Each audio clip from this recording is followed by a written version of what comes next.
È l'Eivi con l'83,23% l'ente del Tigullio a guidare la classifica dei comuni liguri più virtuosi in materia di raccolta differenziata. Sul secondo gradino del podio Moconesi con l'80,24%, terze quasi a pari merito Santa Margherita Ligure col 78,92% e Carasco 78,18%. La classifica relativa all'anno 2018, stilata dalla Regione Liguria, riserva però anche alcune maglie nere, quelle delle amministrazioni che non solo non rispettano l'obbligo di legge del 65%, per il Levante in realtà sono 9 i comuni la cui percentuale di raccolta differenziata si attesta al di sotto di questa soglia.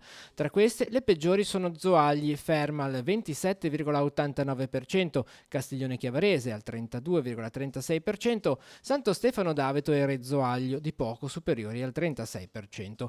In quest'ultima posizione, ma secondo comune più popoloso del Tigullio, c'è Rapallo, fermo al 46,81%, mentre devono migliorare la loro performance i comuni di Moneglia, di poco sotto al 54%, Neirone e Coreglia Ligure, rispettivamente al 53,48, 62,40 e 63,74%.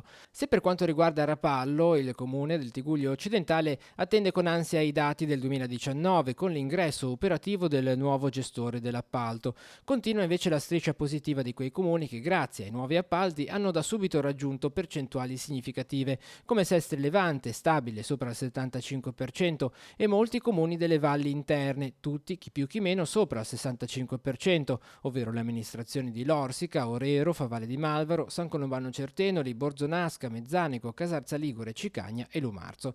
A chiudere il quadro dei dati positivi, anche se di poco sopra la sufficienza, Lavagna al 71,24%, Chiavari al 69,40%, Portofino al 67,35% e Cogorno al 66,54%.